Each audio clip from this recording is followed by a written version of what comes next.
écouté attentivement mon intervention à l'ouverture ce matin.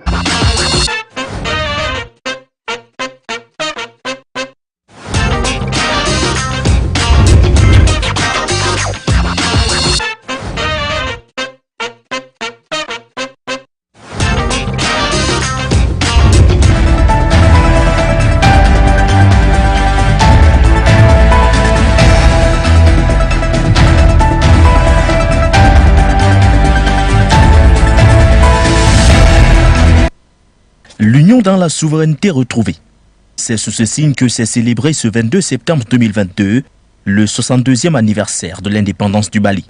Cet événement historique, qualifié de rendez-vous citoyen auquel chaque Malien et chaque Malienne doit accorder la plus haute importance, a été l'occasion pour le président de la transition, le colonel Assimi Goïta, dans son adresse à la nation, de témoigner sa gratitude au vaillant peuple malien représenté par les forces armées qui, dans l'adversité, n'a jamais baissé les bras face aux puissances impérialistes et aux terroristes. Aux officiers, sous-officiers et militaires du rang, j'exprime ma fierté et ma confiance pour leur dévouement au service de la nation. Par la même occasion, je salue la mémoire des vaillants soldats maliens et étrangers tombés sur le champ d'honneur et formule des vœux de prompt rétablissement aux blessés. À tous, je réitère la gratitude de la nation malienne.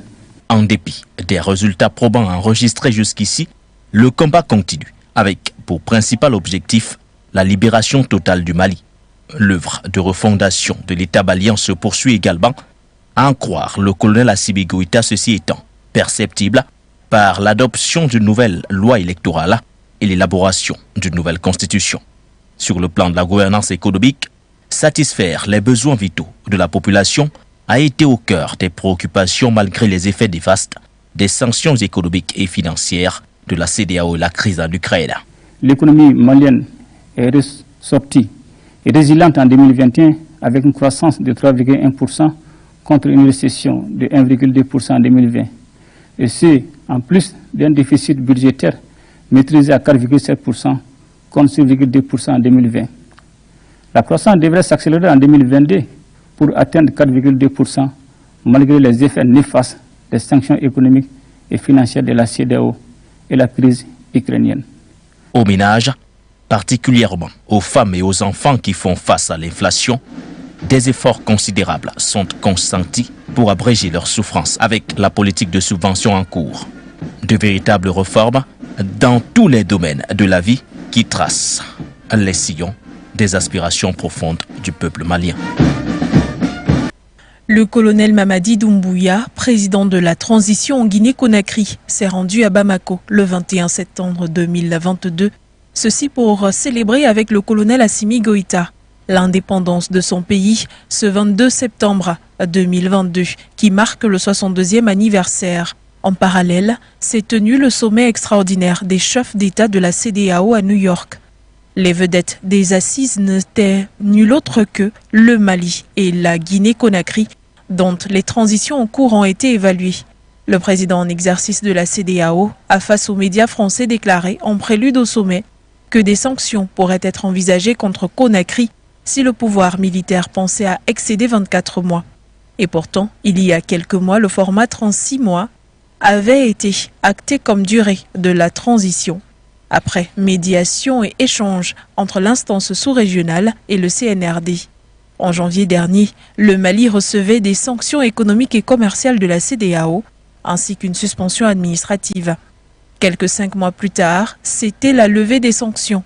Le Mali est-il encore menacé de sanctions aujourd'hui avec l'affaire des 46 soldats ivoiriens écroués à Bamako?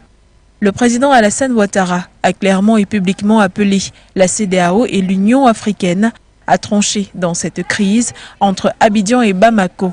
Jusqu'ici, sur la balance, rien ne penche en faveur du Mali, car plusieurs chefs d'État martèlent qu'ils ne considèrent pas ces soldats comme des mercenaires, propos appuyés par le secrétaire général de l'ONU, Antonio Guterres. Sissoko Ambalo, lui, a déclaré qu'à la place du pouvoir militaire malien en place, il aurait eu une toute autre approche. Pour rappel, le colonel Assimi Goïta a demandé à Abidjan de lui rendre ses personnalités politiques poursuivis par la justice malienne qui ont trouvé refuge en Côte d'Ivoire. Mais Abidjan a choisi de transformer une, je cite, affaire juridique en une affaire diplomatique, fin de citation, avait déclaré le Premier ministre par intérim, Abdoulaye Maïga.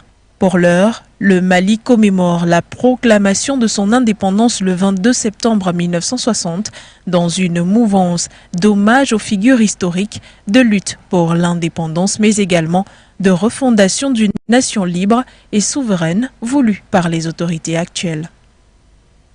Lourdes sanctions, inacceptables, ce sont des mots utilisés par le président en exercice de la CEDEAO, Umaro Sissoko Embalo, lors d'une interview accordée aux médias français.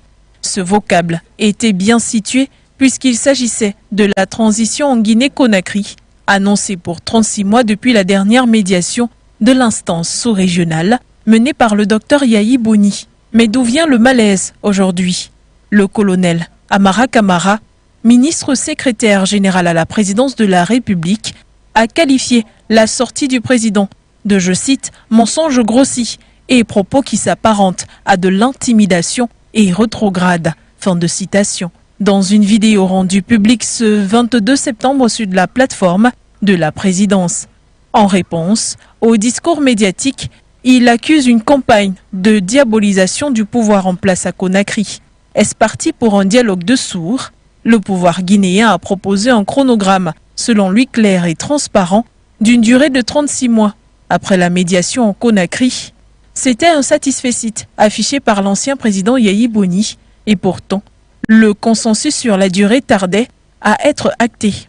Dans son interview, Sissoko Embalo a annoncé des possibilités de sanctions pour le pays s'il refusait de s'aligner à une durée de 2 ans, avant de laisser le pouvoir aux civils en réitérant son inadhésion à la formule des coups d'État. Celui-ci avait d'ailleurs annoncé, lors d'une conférence de presse conjointe avec Emmanuel Macron, président français, la création d'une force anti-push dans la sous-région. Pour le colonel Amara Camara, il ne s'agit que, je cite, de prise de position personnelle au mépris de ses homologues présidents, fin de citation. Après avoir reproché au président de la CEDEAO de se donner en spectacle, le porte-parole de la présidence a rappelé que le pouvoir en place reste ouvert aux échanges avec l'instance, il a toujours été, mais se refuse d'être victime de discours médiatiques. Si la Guinée aujourd'hui refute l'accord de 2 ans pour une transition déjà amorcée, que la CEDEAO par la voix du président exige le respect d'un chronogramme jamais discuté, alors que s'est-il réellement dit lors des dernières médiations de l'ancien président béninois? Le sommet extraordinaire des chefs d'État de la sous-région qui s'est tenu à New York est aussi l'occasion pour le médiateur de livrer son compte rendu, déroulé qui fera la lumière sur cet imbroglio débutant. Pour rappel, quelques mois après sa prise de pouvoir, le colonel Doumbouya avait vu son pays sanctionné au lendemain d'un sommet à Accra. Idem pour le Burkina Faso et le Mali. Il s'agissait de sanctions économiques et commerciales si un chronogramme acceptable n'était pas fourni dans les meilleurs délais. Le dossier d'Abou Boukari vient de connaître son dénouement. Ouvert le lundi 19 septembre dernier, le verdict de cette affaire est tombé aux premières heures de ce jeudi 22 septembre. Le général Gilbert Diendéré écope de 20 ans de prison ferme et d'une amende d'1 million de francs. Le lieutenant-colonel Mamadou Bemba écope d'une peine de 10 ans et d'1 million de francs d'amende, le tout ferme. Quant à Victor Yourbaré, en fuite et jugé par contumace, il écope de 30 ans et 5 millions de francs CFA. Les 3 concernés sont coupables de complicité d'arrestation illégale, de séquestration aggravée et de recel de cadavres. La défense dispose toutefois de 15 jours pour faire appel de ce verdict. Rappelons que les faits remontent au mois de mai 1990. Dabou Boukari, alors jeune étudiant en 7e année de médecine, avait été enlevé et torturé à mort par des soldats de la sécurité présidentielle. Gilbert Diendéré, quant à lui, a toujours clamé qu'il n'était pas informé de l'arrestation du malheureux Dabou Boukari et qu'il n'avait été mis au courant qu'une fois ce dernier décédé, accusant pour sa part des éléments incontrôlables du Centre national d'entraînement commando de Pau, dont le nommé Gaspard Sommet, qui aurait agi à son insu des militaires qui assuraient notamment la sécurité rapprochée du président Compaoré. Présent à New York pour la 77e session ordinaire des Nations Unies, les présidents Félix Tshisekedi de la République démocratique du Congo, Paul Kagame du Rwanda et Emmanuel Macron de la France ont tenu une rencontre le mercredi 21 septembre 2022, au cours de laquelle les chefs d'État ont convenu d'agir de concert afin de lutter contre les violences dans l'Est de la RDC.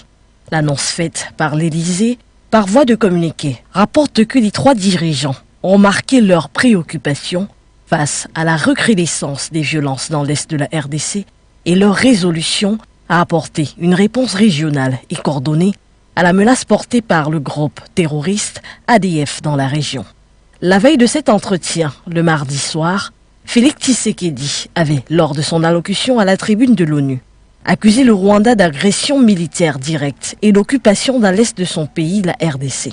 La rencontre des 3 chefs d'État a été initiée par le président Macron et selon la présidence française, aurait permis aux 3 pays d'intensifier durablement leur coopération pour lutter contre l'impunité et mettre un terme à l'action des groupes armés dans la région des Grands Lacs, dont les Forces démocratiques pour la libération du Rwanda, le FDLR. L'autre grande résolution de cet entretien serait l'union des forces rwandaises et congolaises afin d'assurer le retrait du M23 et le cantonnement de ses combattants. Macron, un médiateur en marge de la 77e session de l'Assemblée générale de l'ONU.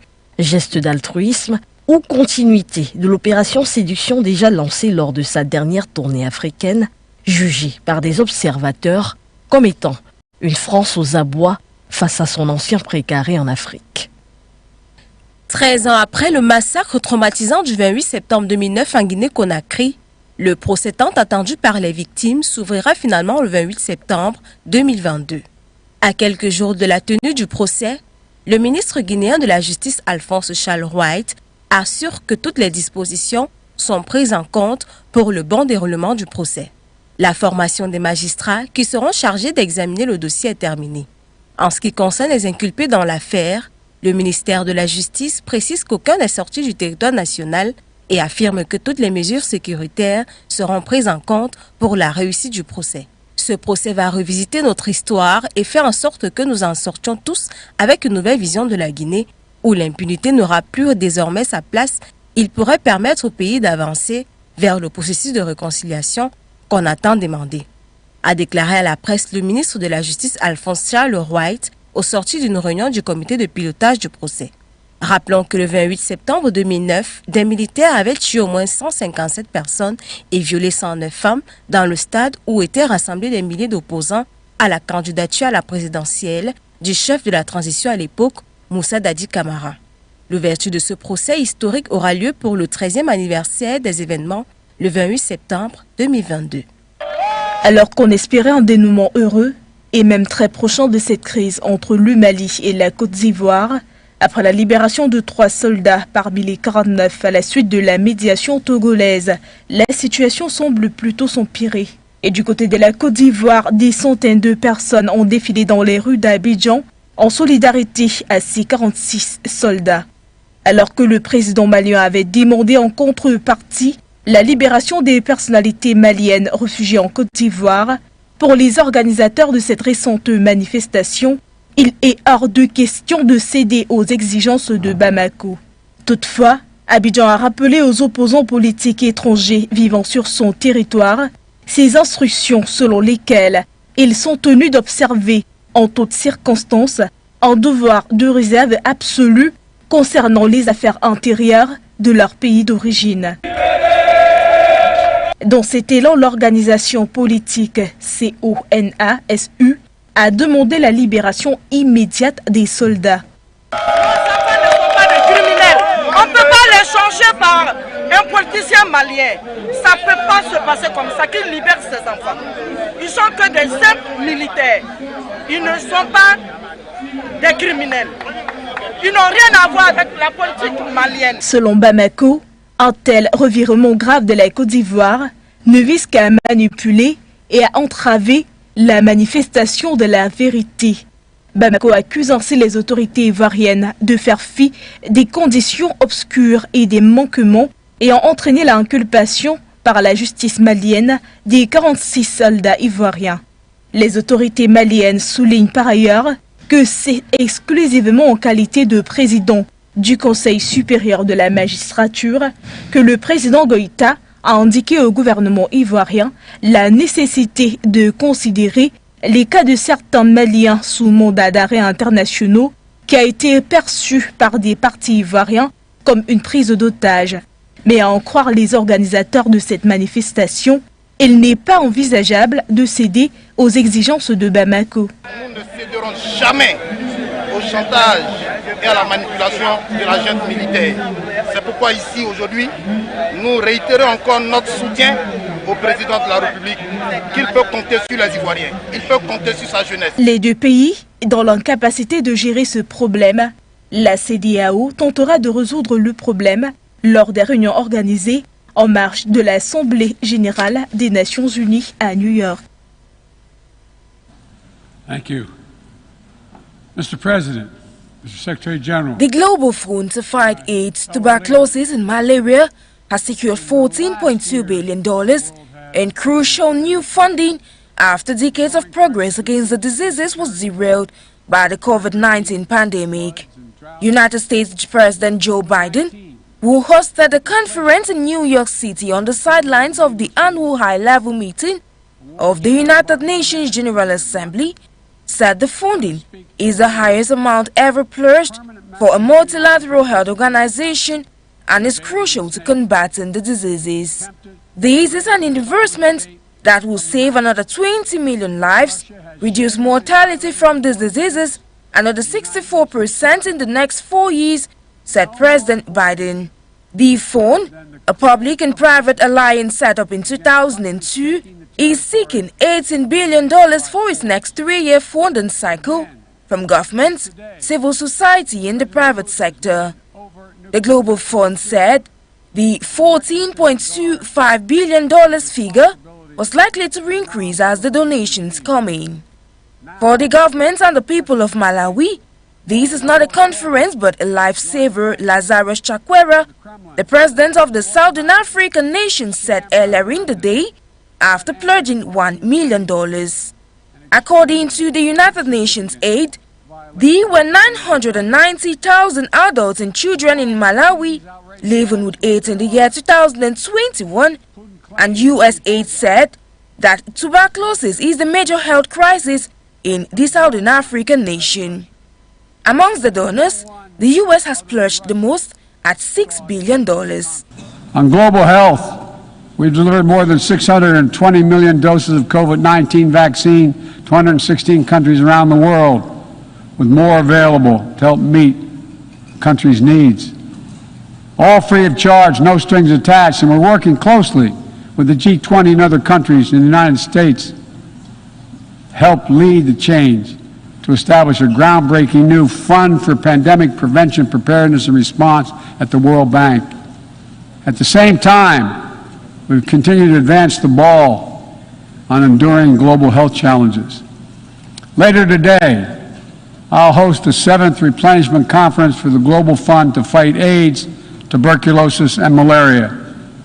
With bipartisan support in our Congress, I have pledged to contribute up to $6 billion to that effort. So I look forward to welcoming a historic round of pledges at the conference, resulting in one of the largest global health fundraisers ever held in all history. France, Germany, Japan, Canada, and the European Union, as well as the Gates Foundation, has also announced sizable commitments. Is the victim of an acute security crisis which has lasted more than 20 years in the east of its national territory. Any honest observer, speaking in good faith, would acknowledge that this crisis is primarily caused by coveting its fabulous natural wealth and the ambition for power of some of its neighbors. The Congolese people acknowledges the involvement of the United Nations, the African Union, African regional communities, the European Union, and the foreign bilateral partners of the Democratic Republic of the Congo to curb this recurrent crisis. The DRC and the people of the DRC are grateful to them and we acknowledge the sacrifice of the brave peacekeepers who have lost their lives for the sake of defending the ideals of peace and justice. However, despite tireless internal efforts, a massive UN military presence in the DRC, and diplomatic support for 23 years, this security problem continues to aggrieve my country.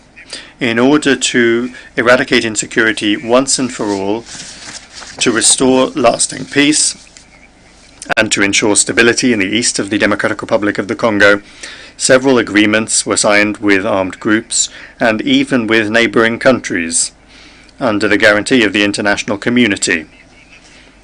National and international mechanisms have been created.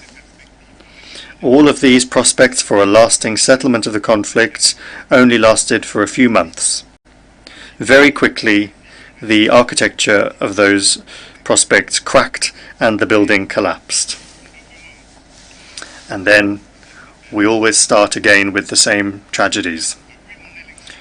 Despite my goodwill and the outstretched hand of the Congolese people for peace, some of our neighbors could find nothing better to do than thank us through aggression and by supporting terrorist arms groups that are ravaging the east of the Democratic Republic of the Congo. This is the case currently of Rwanda, which, scorning international law, the UN Charter and the Constitutory Act of the African Union, has once again not only taken aggression in March against the Democratic Republic of the Congo in the form of direct incursions by its armed forces, but also occupies areas in the province of North Kivu via a transplanted armed terrorist group, the 23rd of March movement, the M23, to whom they provide massive support both in fighting materials and also in manpower and troops. And to challenge the international community, the M23, with the support of the Rwandan army, even shot down a MONUSCO helicopter and killed 8 blue helmets, and in so doing committed a war crime. In the Eastern Democratic Republic of Congo, recent setbacks have served to highlight that the security situation is fundamentally no different than it was 20 years ago, when the largest and most expensive United Nations peacekeeping mission was first deployed. This has exposed neighboring states, notably Rwanda, to cross-border attacks that are entirely preventable. There is an urgent need to find the political will to finally address the root causes of instability in Eastern DRC. The blame game does not solve the problems. The goodwill and working visit, as stated by the Malian communique, came on the eve of two major events: Bamako's 62nd independence anniversary and a high-stake ECOWAS extraordinary summit in the sidelines of the United Nations General Assembly. Guinea's ruler insisted on the first event. I am in Bamako alongside my brother, President Assimi, to celebrate Mali's independence and to accompany the Malian people. Mali is a sister nation, and of course, we know that Guinea and Mali are like one lung, two organs in the same body. It is important that I be in Bamako to celebrate the independence of Mali with our Malian brothers.